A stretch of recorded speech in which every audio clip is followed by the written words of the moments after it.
record this one, so. All right, so let's just see. I know there's like 54 freaking slides, but I think we'll get through all of them. We'll see. We talked about two types of compounds. We talked about covalent compounds and ionic compounds. Did a lot of compare and contrast. And we're going to focus on ionic compounds. Actually, specifically, we're going to focus on ionic bonds. So let's see what we can do. And we're still on track, no lab tomorrow. And I think what's going to happen is we're going to kind of walk through the elements of the lab on Friday. So I will assign something due for lab credit, and I'll see how much time you want, or how much time I want to give you a piece of paper to hand in for lab credit. Are we going to do it Friday, or are you going to give it to us today? Well, I will give it to you Friday. Okay. Yep. Guys, I work a long shift tomorrow, that's why I'm asking. Yeah. So, periodic table, I brought in my black and white one, and actually there's a few things if you want to. I don't have one of these for you, but you have one of these on your covers of your lecture slides. So you can mark it up if you want to when the time comes. But we've talked about how the elements actually in a column, which we call a group, they have the same chemical properties or similar chemical properties. This jag right here separates the nonmetals on the right from the metals on the left. The beauty of this little periodic table is it's just the group A elements, okay? So what's missing is the group B elements. What's that? The entire middle portion. Yeah, the B level. Yeah, the B level. So, hi. So as we talk about, we're going to kind of ignore these right now. We're focusing on these and these. So what happens is, like it says in red, that the metals are going to lose an electron or two or three to get a rare gas configuration. That's that NS2 NP6 we talked about earlier.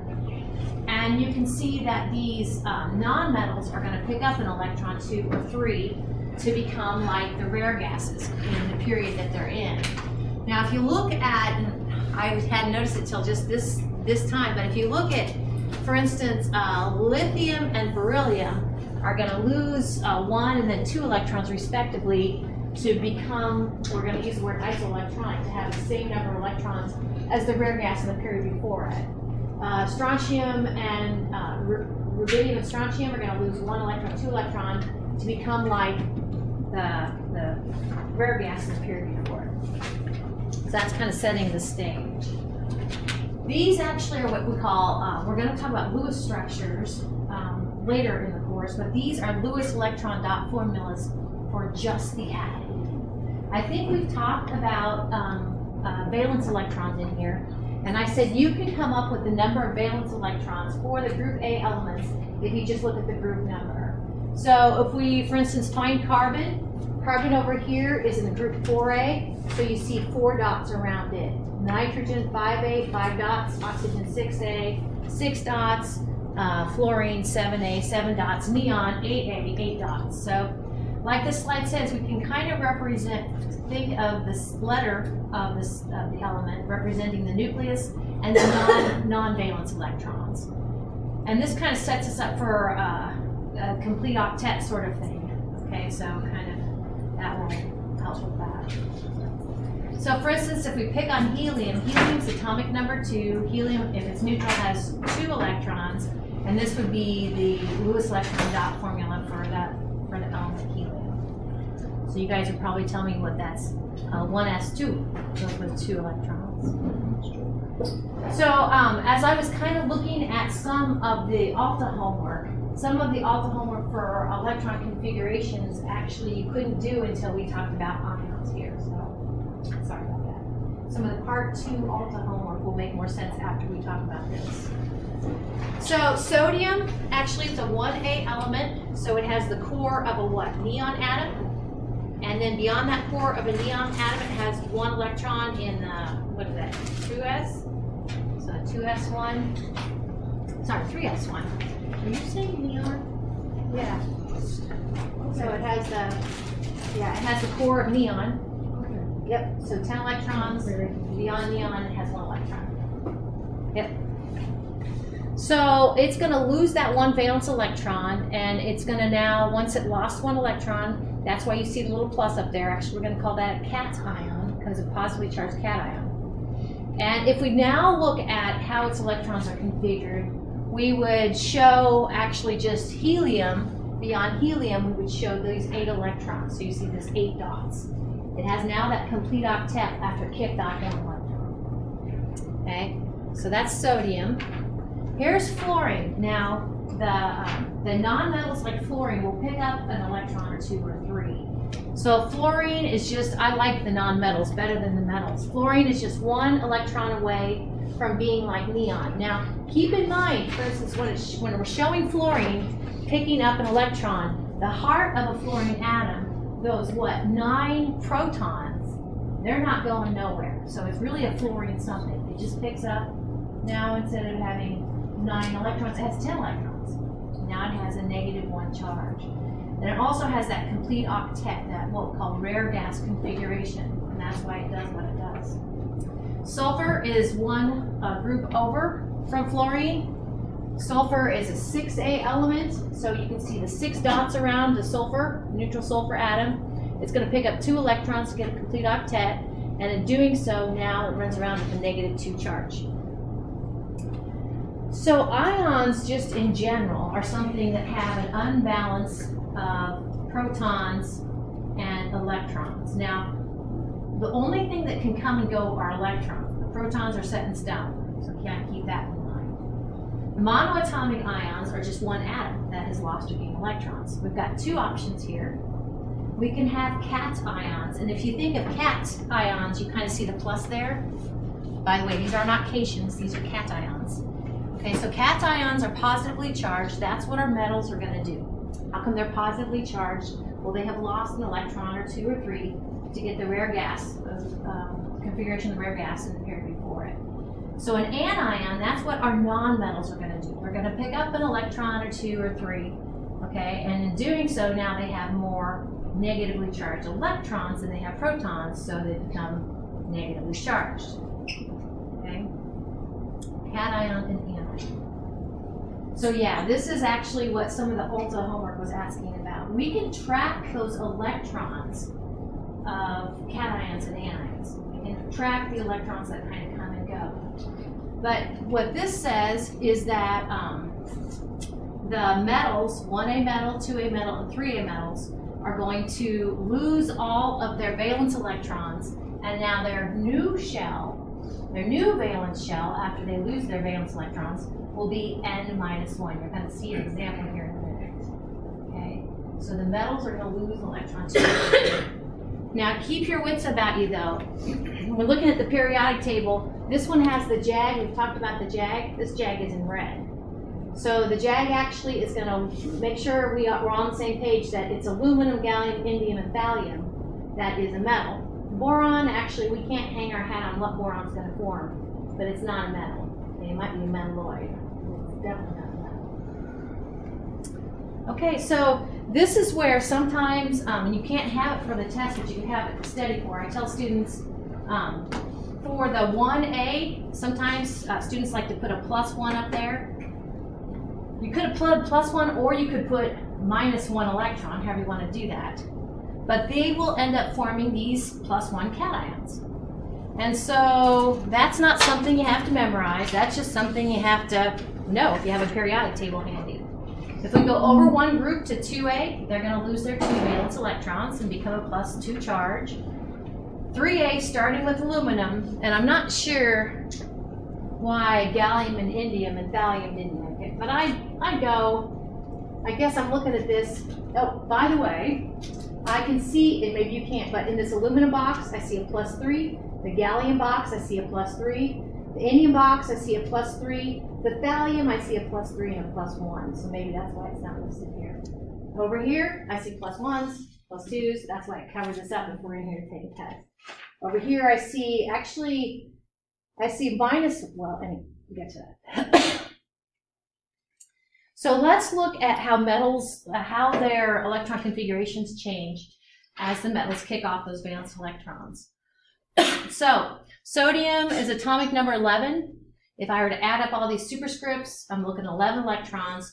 These are how those 11 electrons are configured using the lowest n plus L rule. When it goes to form a +1 charge, it's going to lose that one valence electron there. So if somebody asks you to write the electron configuration for a sodium +1 cation, this is what they're looking for. To me, if I have to write the electron configuration of an ion, to me, I usually want to go back to the neutral atom. And actually, I'm going to show you an example here. Remember, the rule is that for the metals, it's going to lose the electron or electrons in their valence shell. So we have to look for the highest n, which of course is 3 here. So let's look at aluminum. So aluminum is atomic number 13. So these are how those 13 electrons are configured. Notice that it's 3A, so it's going to lose 3 valence electrons. And you can see them right here. So when I rewrite it as aluminum +3, basically it's the same thing, minus these 3 electrons right here. All right? Not too bad. Okay, so this actually is a little bit of a warning. If you're going along finding homes for electrons for the neutral atom, make sure that when that atom becomes an ion, that where the electrons leave are from the valence electrons, the highest n. Okay. Oh, and if given a choice, like a minute ago, we actually kicked off 3 valence electrons for aluminum, and it was what, 3s2, 3p1. Literally, the first electron to go is the highest L value. And we said that for a p-type subshell, the L value is 1. For an s-type, the L value is 0. So that 1 electron kicked out of the 3p before those 2 electrons kicked out of the 3s. So let's take a look at iron. Now, iron has 26 electrons. So this is how we would configure those 26 electrons using the arrow diagram, the lowest n plus L rule.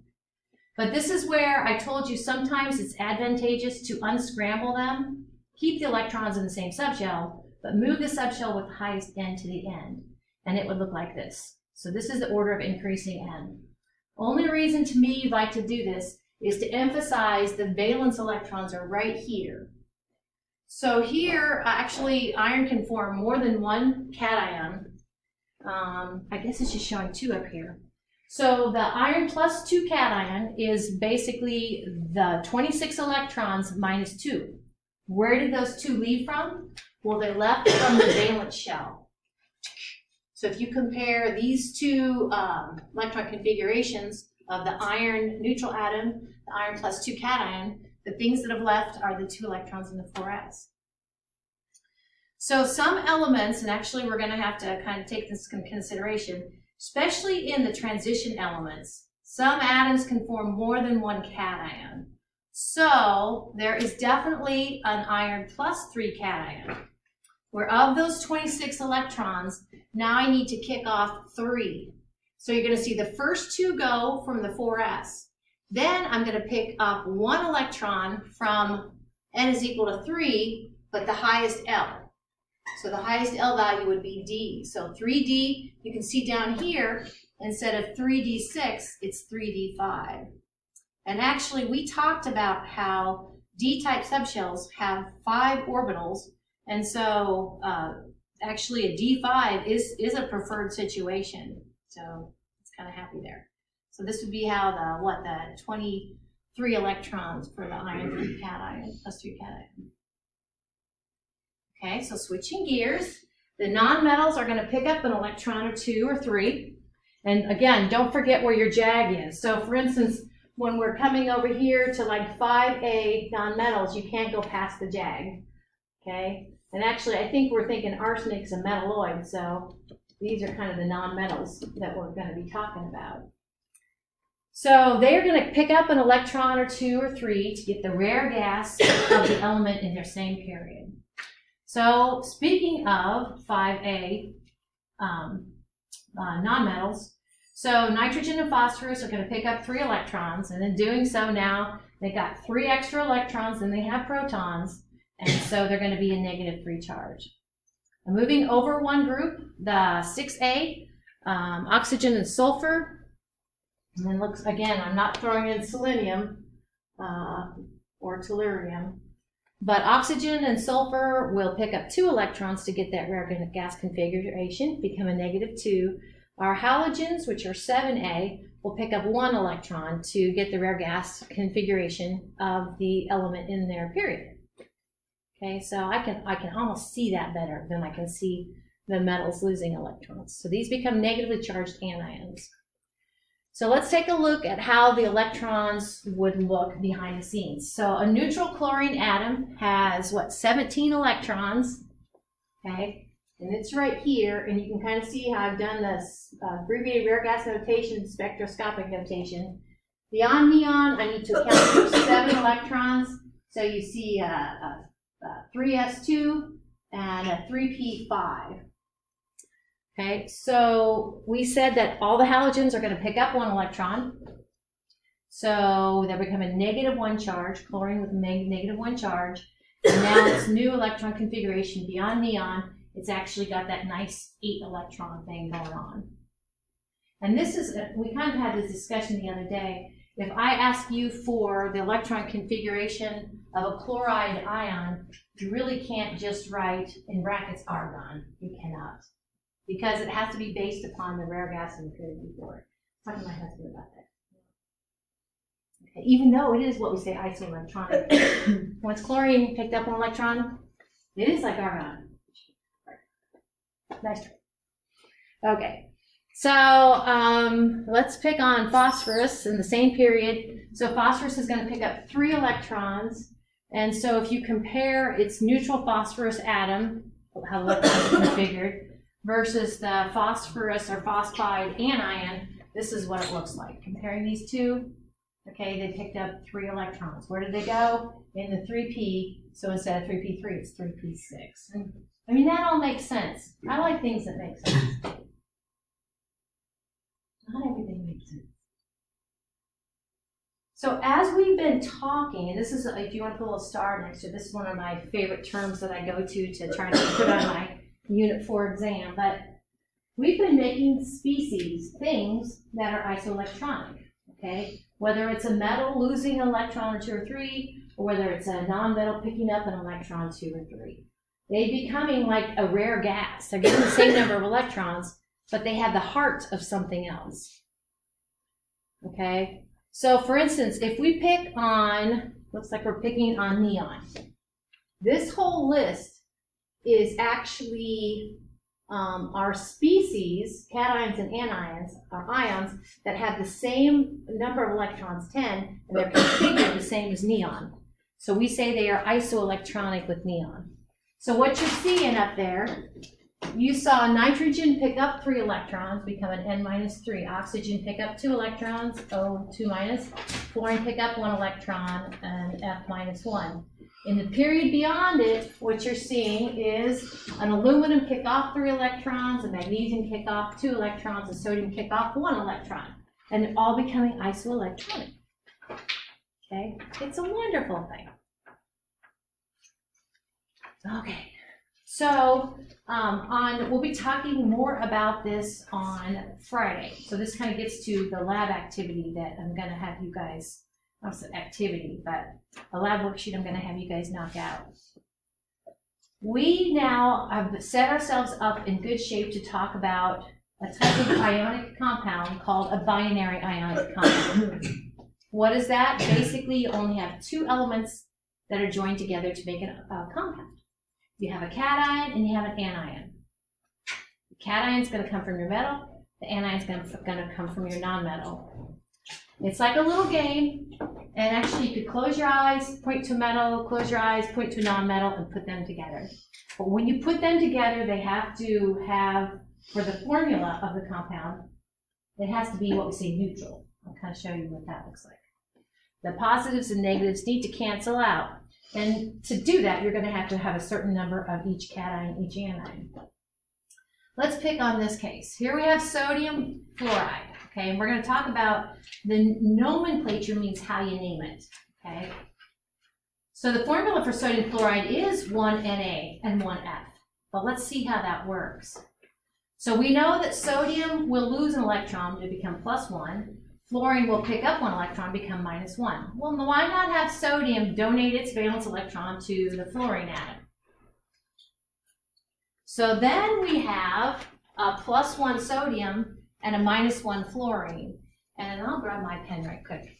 So this is where I think the other day I said I like to draw like a dashed line to show you my electron transferred ionic bond. So right there, those dashes, that is my ionic chemical bond. We said ionic bonds are formed by electrons being transferred, and that's exactly what happened. Positively charged cation, negatively charged anion, and there you go. But can you see where this is neutral? So I kind of do math here. I have 1 sodium and it's a +1. I have 1 fluorine atom and it's a -1. So I get 1 + 1 + 1 times -1. That's what we say when it ends up being neutral. That won't always be the case depending upon the charge. So for instance, here I am combining the metal sodium with the nonmetal sulfur. And you can see up here what the neutral formula is. So I can show each of the sodiums donating an electron. In doing so, they'll become positively charged. And then in doing so, that single sulfur will become a -2 charge. And it looks like this. So now drawing in those chemical bonds, here's my ionic chemical bond, here's my ionic chemical bond. And if I want to check the neutrality of this thing, I would say I have 2 sodiums, they're both a +1, oops, and I have 1 sulfur and it's a -2. And that's how, like I say, I'm kind of doing a neutrality check there.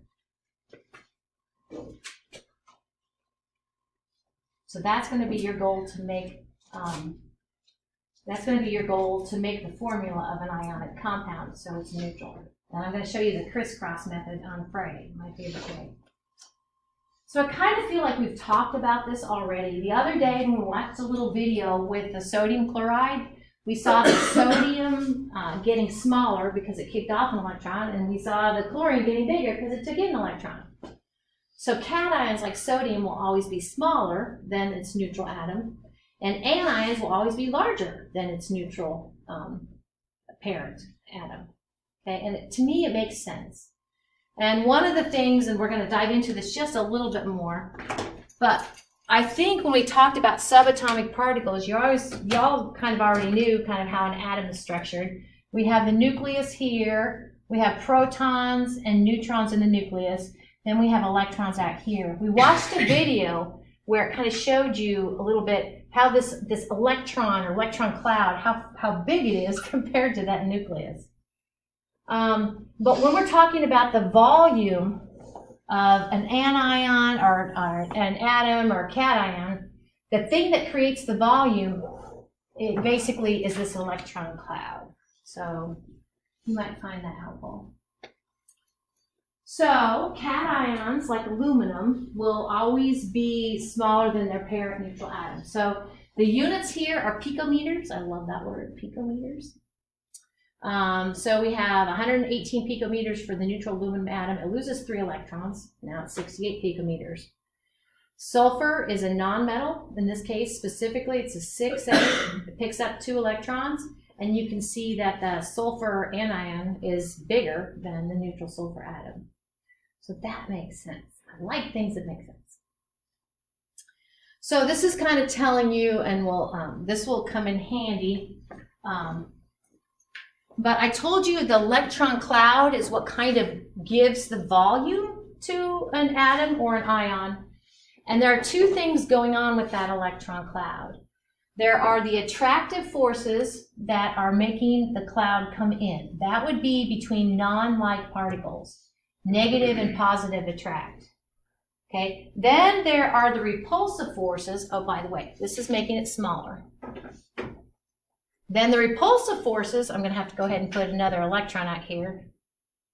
The repulsive forces would be actually between electrons in the electron cloud. That's going to make it bigger.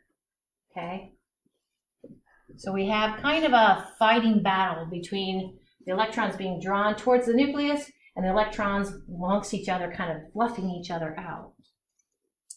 So if you're talking about the size of an atom and or the size of an ion, whichever kind of wins out will kind of dictate the volume of the species. Okay. So these are showing you some, you kind of have two. You have the gold is the neutral atom, and the blue is the cation, and the green is the anion that's formed over here. So you can kind of get a sense for how something becomes smaller if it loses electrons. These metals lose electrons. Something becomes larger as it gains electrons, because see these guys getting larger. Okay. So I want to go back to this idea of isoelectronic. So we said that around neon, actually all of these have the same configuration as neon. Oxygen and fluorine have picked up electrons, and sodium and magnesium have lost electrons. So let's take a look at how I would, now this might surprise you. I always say, well, that makes sense. Well, this one might be a little counterintuitive. If we had to order them in which is largest and smallest, it might surprise you. So to answer this question, we're going to want to recognize that in the oxygen that picked up 2 electrons, it still has 8 protons. The fluorine that picked up 1 electron, still 9 protons. Going on to the next period, when those metals lost electrons, the sodium that lost an electron, 11 protons. The magnesium that lost 2 electrons, 12 protons. So I'll just kind of add it on here. So the way you think of this now, I don't know if this is going to work for you guys, but you got to consider these are individual nuclei. And out here we have 10 electrons, bottom line, 10 electrons. I said that those electrons are going to want to repulse each other, make it larger, and they're going to want to come inwards. They're going to be drawn to the positively charged nucleus to make it smaller. So which one of these ions is it going to be pulled in the most? Which one's got the greatest positive charge? Magnesium. On the next slide, you're actually going to see magnesium is going to be the smallest. Sodium, a little bit bigger. Phosphorus, a little bit bigger. And oxygen, a little bit bigger.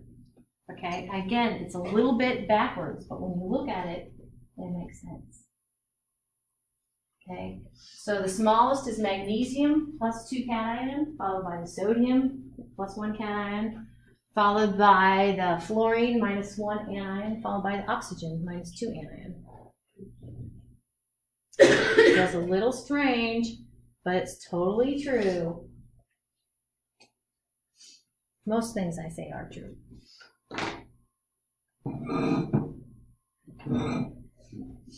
So just to kind of give you some real numbers to sink your teeth into, although the sodium cation and the fluorine anion are close, these are decreasing sizes, or increasing sizes. All right. So it's appropriate now to talk about energies associated with either kicking off an electron or adding an electron. So if you're kicking off an electron, there's a certain amount of energy you need to zap an atom or an ion with in order to kick off an electron. We call that energy the ionization energy. And your ionization energies will be given in terms of kilojoules per mole of electrons that you kick off. Okay, ionization energy. So the things that we said want to kick off electrons would be these metals. Okay, so ionization energy can be thought of as something's just, if something has a low ionization energy, it's like, yeah, I want to kick off that electron anyway. Okay, so the lower the ionization energy, the more likely that thing was to say, yeah, I'm fine without that electron. Metals, they're like, yeah, I want to kick off an electron or 2 or 3 to get that rare gas configuration. Okay. So you're going to see a trend here in a minute, and I think I narrow my trend just down to the group A elements. But you're going to see a trend that the closer you get to the metals, the more likely it is to be, non-metals, I'm sorry. The closer you get to non-metals, the ionization energy is going to increase, okay? Metals have low ionization energies, and non-metals have high ionization energies. So this is what I tried to say. Here's the trend line. So across the period, ionization energy will increase because you figure you're going from metals to non-metals. It wants to kick off to it doesn't want to kick off. Okay. Then within the group, you go from the bottom up. So this would be increasing ionization energy from across the period from left to right and up the group from bottom to top. Okay. Notice that I kind of I'm qualifying this trend to just the group A elements, the 1A, 2A, and 3A through 8A. So this is actually showing you ionization energies, and you can see where the peak ionization energies are. These all kind of kicking off an electron from a rare gas. A rare gas is not going to happen, but you can see how it generally, these would be our 1A metals, and then it increases across the period. In general. Now there are some exceptions. So these are the real values. Notice actually, and I've said this on a few slides a little bit ago, but this is actually not just any ionization energy. This is the first ionization energy.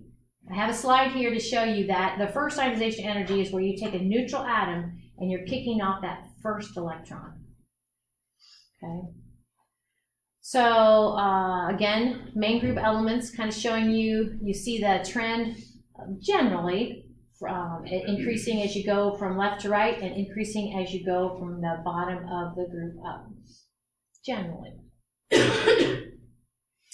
This is to kind of emphasize the cut here would be beryllium and lithium are just ready to kick off these electrons, and actually oxygen, nitrogen are actually, they don't want to kick off an electron or two. They would rather bring in an electron or two to get a rare gas configuration. So first ionization energy, again, that's the energy required to kick off the first electron. Second ionization energy means that you're already dealing with a cation, so a +1 cation, then you're going for that second electron. And the way this works is the first ion's always easier to come off. The second, the first electron is always easiest to kick off. So its first ionization energy is less, the second ionization energy is more, the third ionization energy is more, etc. And I have a little videos to kind of show you what that looks like. Okay, so for any species, the first is easiest to go. Okay. On the video. First ionization energy, 738 kilojoules. Second ionization energy, 1451 kilojoules. Kicking off that one electron after it was already magnesium +2 cation, 7,733 kilojoules. Okay. So it just is a lot larger because it was already had that, what we call complete octet. It was fine with magnesium +2. So here's a table. I'm not sure whether you're going to need this information to do problems or not. I know I said on your test you won't need your calculator, but you might need your calculator for homework. So kind of that along the right here, along the left here. Yeah, along the left here we have the different ionization energies. First ionization energy, second, third, fourth, fifth, sixth, seventh. Okay, so like down here, this would be to remove the 7th electron from something.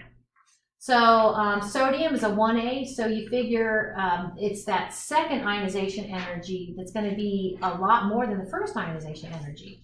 Magnesium, we ran into this situation where the first two go off pretty easy, but remember ionization energy always increases with the next one.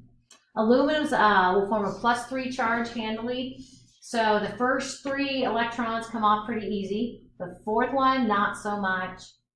Now we get to silicon, which is under carbon, and it, like, I don't know. You can kind of see it's a little bit of a mess. Phosphorus, clearly, beginning with phosphorus, I said it's going to pick up 3 electrons.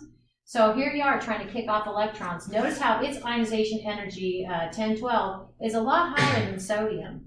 It does not want to kick off electrons. But if you go to kick off the 6th electron, it's like, no way. Sulfur is 2 electrons away from getting the rare gas configuration. So chlorine, okay, and argon.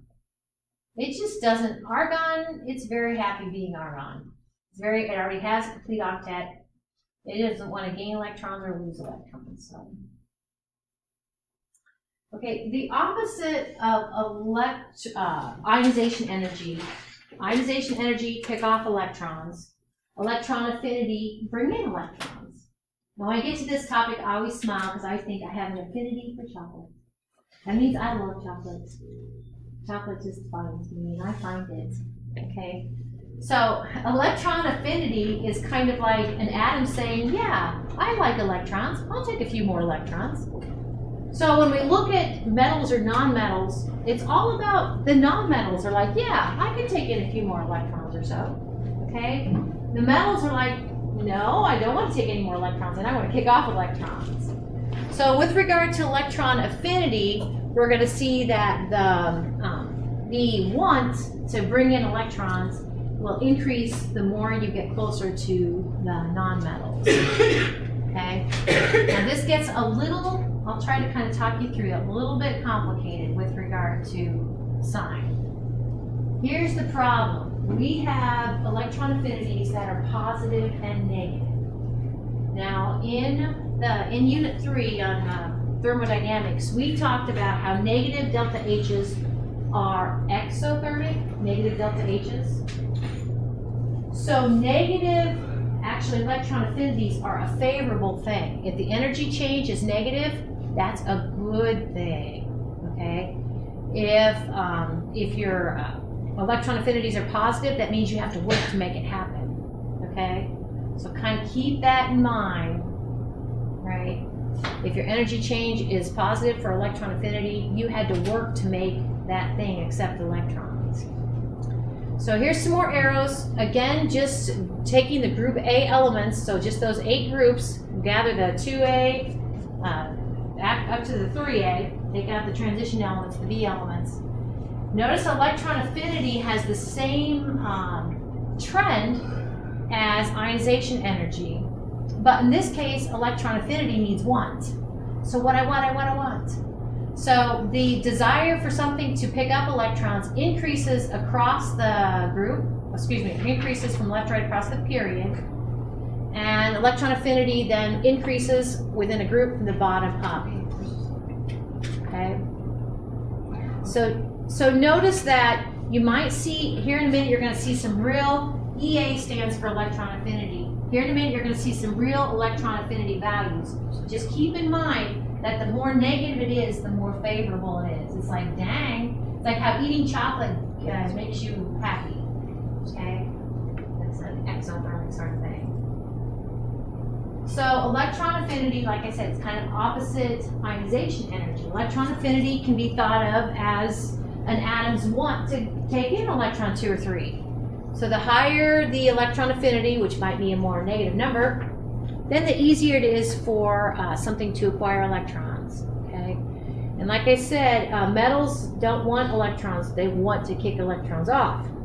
So generally speaking, metals will have low electron affinities and non-metals will have the high electron affinities. Give me electrons, okay? This is a slide I showed you a little bit ago. So you're gonna actually see that when the non-metals have high electron affinities, they're actually going to be negative. Okay. This is kind of trying to show you increasing electron affinity. You're going to see more negative numbers increasing electron affinity. Okay. The more positive numbers means it has a lower affinity for the electron. So here are some electron affinity values. Again, these are given in kilojoules of energy per mole of electron added. Okay, and And here you can kind of see we've got the negative would be, well, take out the rare gases. Okay, we can see the halogens definitely have are exothermic. They really want those electrons. Over here, not so much. I'm not sure why. So this actually is not as clear-cut a trend as I think the ionization energy was. And I can disregard that. Dun, dun, dun. Done with 3 minutes to spare. What these? Yeah. I think just at the back of your, like, you have one of these. Yeah. Do you want one? I got extras. Is it the same as this? Is it just this? Oh, I thought it was a special. Nope. Okay, It's the no, same. I'm good. Okay. Thank you. Yeah, heck yeah. I thought it was, I don't know. No, it should be real similar. So,